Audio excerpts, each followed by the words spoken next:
अस्सलाम वालेकुम नाजरीन, KBN न्यूज़ चैनल में आप तमाम का तहे दिल से इस्तकबाल है। आइए आज की अहम खबर पर नज़र डालते हैं। BHP wants Amit Shah to be part of the trust board that will be constituted.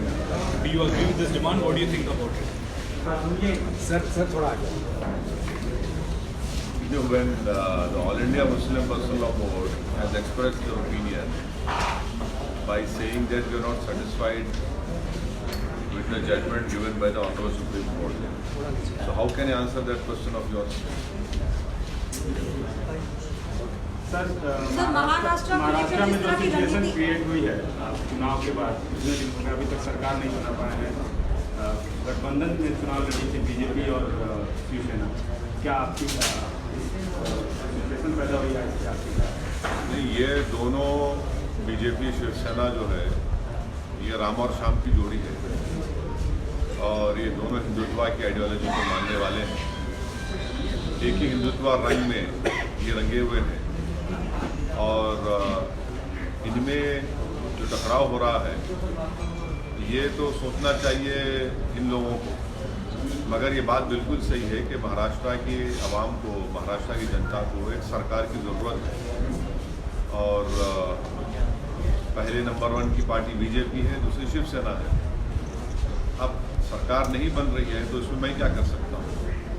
जहाँ तक हमारी पार्टी का स्टैंड है, मैंने पहले भी कहा था जब दारुसलाम में हमने यहाँ पर एक पब्लिक मीटिंग की आवाम का शुक्रिया अदा करने के लिए, हमने वहाँ पर कहा था कि हमारी पार्टी का स्टैंड ये है कि हम बीजेपी लेड सरकार भी होगी तो उसकी तायद नहीं करेंगे और अगर शिवसेना लेड सरकार भी होगी तो उसकी तायद नहीं करेंगे। और कल जब मीडिया के हमारे दोस्तों ने हमसे रब्ता किया, कांटेक्ट किया और मुझसे सवाल किया कि शिवसेना, कांग्रेस और एनसीपी मिलकर सरकार बनाने का दावा पेश कर रही है, आपका क्या स्टैंड है पार्टी का? तो मैंने उस वक्त कहा कि हमारी पार्टी पहले से ही स्टैंड ले चुकी है कि चाहे बीजेपी लेड हो या शिवसेना लेड हो, हम उसकी तायद नहीं कर सकेंगे। और अच्छी बात है कि कल कांग्रेस, एनसीपी मिलकर शिवसेना की तायद कर रहे हैं। तो ये जो मेरे सर पर ये जो ताज रखा गया था वोट काटने का, मैं शुक्रिया अदा करता हूं कि अब आवाम को मालूम हो जाएगा कि वोट कौन काट रहा है, कौन इसकी सपोर्ट कर रहा है। तो अब ये हिंदुस्तान की जनता और महाराष्ट्र की जनता जान लेगी। मगर हम इस शिवसेना, कांग्रेस, एनसीपी अगर उनको मौका मिलता है हम उसकी सपोर्ट नहीं कर सकते, इसलिए कि हमारा मानना ये है कि शिवसेना और बीजेपी में कोई फ़र्क नहीं, कोई फ़र्क नहीं। दोनों हिंदुत्व के फोर्सेस हैं और खुद उद्धव ठाकरे ने कहा कि वो अब जाने वाले हैं अयोध्या। कांग्रेस पार्टी भी माशाल्लाह जजमेंट आने के बाद उन्होंने कह दिया कि हम तो तैयार हैं। तो ये तमाम चीज़ ऐसा लग रहा है कि कांग्रेस पार्टी भी अब अपनी असली चेहरा दिखा रही है और जो हमको यकीन था इनका असली चेहरा यही है। सर एनसीपी अगर सिनेरियो बनता है एनसीपी का चीफ मिनिस्टर हो, फिर आपकी पार्टी का क्या स्टैंड होगा? अरे भाई देखिए, पहले तो शादी होने दीजिए ना, पहले शादी निकाह होगा तो उसके बाद सोचेंगे कि बेटा होगा या बेटी होगी। अब तो निकाह ही नहीं हुआ। बट यू विल कंसीडर नहीं, कंसीडर क्या है? ये तो सब खेल हो रहा है। आप क्या करने वाले? अभी मालूम हुआ कि शिवसेना सुप्रीम कोर्ट जा रही है। अब जब सुप्रीम कोर्ट गए तो मामला लंबा गया फिर। सर लेकिन आप कई बार एक चीज़ की हिमायती रहे कि माइनस बीजेपी माइनस कांग्रेस, अगर माइनस बीजेपी नंबर कहाँ माइनस कांग्रेस है? नंबर कहाँ है प्रमोद जी? नंबर कहाँ है? सरकार में शामिल नंबर नहीं है प्रमोद जी। 140 जो मेजॉरिटी के नंबर चाहिए नहीं है। नंबर कैसे पैदा हो गया? तो बीजेपी शिवसेना या फिर शिवसेना कांग्रेस एनसीपी। अब दोनों सिनारियों में हम साथ देने वाले नहीं हैं। नंबर ही नहीं है ना। नंबर कहाँ है बताइए? आप सूबे में आपने चुनाव लड़ा है, सूबे की आवाम की बेहतरी के लिए क्या आप ऐसा सोचते हैं कि कोई भी सरकार बना लेकिन सरकार बने दोबारा चुनाव ना हो तो उसका बोझ जनता पे ही पड़ेगा? अरे भाई, जिसके पास नंबर है वो सरकार बनाए ना। कौन रोक रहा है? हम रोक रहे हैं क्या? बनाए वो। क्या लगता है महाराष्ट्र प्रेसिडेंट रूल की तरफ जा रहा है सर? मुझे नहीं मालूम गवर्नर साहब की क्या राय होगी। बड़े पुराने सियासतदान हैं, बहुत होशियार आदमी हैं वो। उनका ना सिर्फ संघ से बल्कि बहुत पुराने पॉलिटिशियन हैं वो।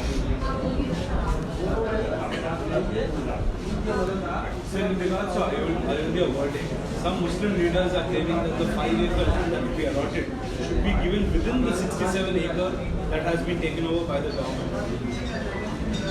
You see, I cannot speak for all Tom, Dick and Harrys, and as far as I know, my party's stand is, I speak for my party, that we do not want this khairat.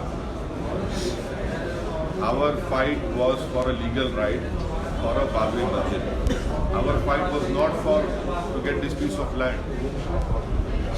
And I still reiterate that if our fight was for the piece of land, we could have, despite all the poverty, discrimination, state discrimination against the Muslims, we are still not that poor that we cannot construct a 5-acre masjid or a 5 acre of land anywhere in UP. Our fight was for a legal right, was for a masjid. We don't want this. My party standing, we don't want this donation or this khairat or this bheek or this crumbs which is being given to. We don't want it. I don't know, let other people speak for it. But before doing that, they must also know the exact position according to the Islamic theology.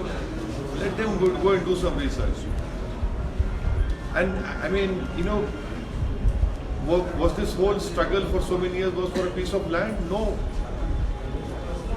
I mean, from 1949 onwards, when in a very surreptitious way, in a criminal way, idols were installed. In a criminal vandalism act, on 6 December, masjid was demolished. Was it for this 5 acre of land? No. It is, I feel that, people who are telling me to accept it, you're demeaning me. You're not understanding why we fought, why we went to the courts of law. Why did we have this patience so much? That we went to the court. If it was piece of land, we could have accepted it for somewhere else. But from last 50 years, we have been fighting this case in a court of law. With all the patience, with all efforts were put into it by the All India Muslim Personal Law Board. Why did all these top lawyers like Mr. Dhawan Saab, Mr. Navde, even to certain extent Kapil, why did they fight? Why did we go after them? Why did we trouble them? Was it for a piece of land? No. These people don't understand why this whole legal fight was for. This legal fight was for to ensure that injustice which was done, to ensure that justice is done to us. It was not for a piece of land. I mean, please don't demean, as far as I'm concerned, a piece of land. What is that piece of land was? It was legal fight for a masjid. And we wanted this masjid back because it was, the idols were placed immediately after independence, 2 years after independence. Locks were open in a wrong way. And the masjid was demolished, the Supreme Court itself has stated. And this whole boogie of RSS that a mandir was demolished, no, the Supreme Court said it was not demolished. Everything is there. And if I pray in a masjid from 1528 onwards, and you stop me from praying in 1949, and then you said it's a piece of land, no, please don't demean me. You don't know you just don't know how much hurt it has caused me. You just don't know how much of passion and love we have for that masjid. Had we, just to say take 5 acre of land, no sir, you don't understand our pain, you don't understand where we are coming from. Had you understood why we persevered, why we had patience, you wouldn't have said in this way, take it. That is not the case. Sir, verdict आने के बाद आप बतौर एक discipline law maker की तरह आपने react किया, कानून के दायरे में रह के रिएक्ट किया, लेकिन जो आपको अक्रॉस द इंडिया जो आपको क्रिटिसाइज किया जा रहा है, आपको देशद्रोही या पता नहीं क्या क्या बोला जा रहा है, उस पर आपकी क्या प्रतिक्रिया है? बोलिए ना, मैं रोक सकता हूँ, आपका डेमोक्रेटिक राइट है, आप बराबर मुझे बोलिए, क्या क्या बोल सकते हैं, हम भी तो देखना चाह रहे हैं आपके दिमाग में कितना फितूर है। आप बोलिए, आप जितना आप बोल सकते बोलिए, मैं आपके राइट को प्रोटेक्ट करूंगा। हम भी देखना चाह रहे कि आपके दिल में कितना नफरत है, बोलिए, दिखाइए अपना असली चेहरा। जो दिल में छुपी है उसको जबान पर लाइए, उसको अपने आंखों में मत छुपाइए। हम देखना चाह रहे हैं, आप बताइए ना, बोलिए आप, हमको कोई फर्क नहीं पड़ता। और मैं तो यूज हो चुका हूँ, मेरी चमड़ी बहुत मोटी हो चुकी है। मैं तो ये कह रहा हूँ कि अगर आपका बस चले तो जान ले लीजिए हमारी, मगर आप हमारी जबान को नहीं रोक सकते। जब तक हम संविधान के दायरे में बोलते रहेंगे और बोलते आए हैं तो उसमें गलती क्या है? मैं किसी को खुश करने के लिए तो नहीं बोल सकता ना। अगर आप ये चाह रहे हैं कि जो लोग बीजेपी आरएसएस की ज़बान में बात कर रहे हैं वो यकीनन उनकी तारीफ़ की जाती है, क्योंकि मैं उनकी ज़बान में नहीं बात करता हूँ। मैं उनसे जमहूरी तरीक़े से उनकी मुखालिफत करता हूँ। और मेरा मानना ये है कि इस जजमेंट के बाद मैं फिर से कह रहा हूँ, इस देश के उन लोगों को मैं अपील कर रहा हूँ हाथ जोड़कर कि अगर आपको भारत से मोहब्बत है तो समझिए हमारी बात को। ये देश हिंदू राष्ट्र के रास्ते पर जा रहा है। अगर ये देश किसी एक मजहब का हो जाएगा तो मेजॉरिटी कम्युनिटी के लिए ठीक नहीं है। ये मैं बार बार इस बात को दोहरा रहा हूँ, सब समझिए इस बात को। और आपको इस देश के 60% लोगों को समझना है, क्योंकि मुस्तकबिल आपका है। इस देश की 60% आबादी 40 साल से कम उम्र के लोगों पर मुश्तमिल है। आपको सोचना है कि आप देश को किस रास्ते पर लेकर जाएं। छोड़िए असदुद्दीन ओवैसी गद्दार है, देशद्रोही है, गंदा है, सब सही है, मुझे उसकी फिक्र नहीं है। मुझे फिक्र आपके मुस्तकबिल की है। मेरा क्या है, आज हूँ कल नहीं रहूँगा, चला जाऊँगा मैं। और आप देखो किस रास्ते पर आप इसको लेकर जा रहे हैं, किस तरीके से आप कोशिशें की जा रही हैं कि हिंदुस्तान के मुसलमानों को सेकंड क्लास सिटीजन बनाया जाए। देखते जाइए आप, पॉलिटिकल डिसएम्पावरमेंट हो रहा है, इसका कोई इनकार नहीं कर सकता। आप एनआरसी लाएंगे, सिटीजन अमेंडमेंट बिल लेकर आएंगे, क्या पैगाम दे रहे हैं? और अफसोस मुझे इस बात का है कि जितनी सेकुलर पार्टियां हैं इनकी जबानें बंद हैं। Congress, NCP, BSP, Samajwadi party, TMC, RJD, Telugu Desam, सब खामोश क्यों बैठे आप? ये खामोशी तोड़ना पड़ेगा ना आपको। ये खामोशी नहीं तोड़ रहा। आप भी मानते हैं, आप भी मान चुके हैं, आपका भी एजेंडा मेजॉरिटेरियन एजेंडा है। आपका एजेंडा हिंदुस्तान के प्लुरलिज्म को मजबूत करने का एजेंडा नहीं है आपका। ये बात तकलीफ दी हमारे लिए। और बहुत अच्छा भी हो रहा है कि हिंदुस्तान के जो माइनॉरिटीज़ हैं, हिंदुस्तान के जो हमारे हिंदू भाई जो आज भी इस मुल्क में हैं, बड़ी तादाद में सेकुलर से रखते, वो लोग समझ रहे हैं इस बात को। बीजेपी के चाहने वाले, आरएसएस के चाहने वाले मुझे तनकीद करेंगे, मगर इस जजमेंट के बाद बड़ी तादाद में बड़े बड़े लोग एक्सपोज हो चुके हैं, उनके चेहरे बेनकाब हो चुके हैं। और मुझे यकीन है हिंदुस्तान की उस जनता पर जो हिंदुस्तान के प्लुरलिज्म को, की खूबसूरती को मानती है, वो खुद आज सोच रहे हैं कि हाँ, ये आज हमको दिख रहा है। Sir, a complaint has been filed against you in Bhopal for the same comments of this 5-acre land. Sir, it is what I am. See, let them do it. Let them do it. I am willing to die for my cause. I am ready to die for my cause. What is there? Who can, what I stated was what the great J.S. Verma has said, Supreme Court is supreme but not infallible. What is wrong in that? Have I not told you that yes, we respect the Constitution, we'll abide by the Constitution, our whole fight is for Constitution or constitutional rights? And if these Johnnies think otherwise, let them do it, what can I say?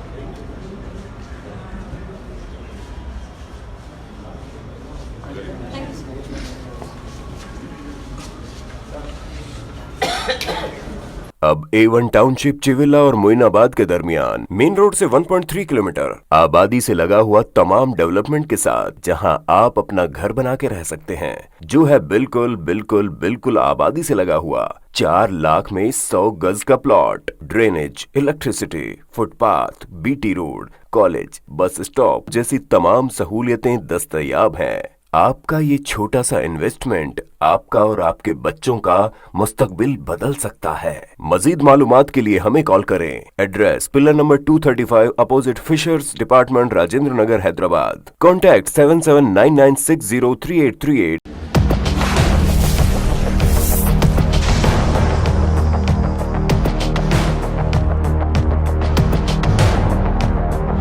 अगर आपने हमारे channel को अभी तक subscribe नहीं किया है तो यहाँ पर रेड कलर का सब्सक्राइब बटन दिख रहा है, उसे क्लिक करें और हमारे चैनल को सब्सक्राइब कीजिए और साथ ही साथ बेल आइकन को भी क्लिक कीजिए, जिससे आपको ताज़ा अपडेट मिलती रहे।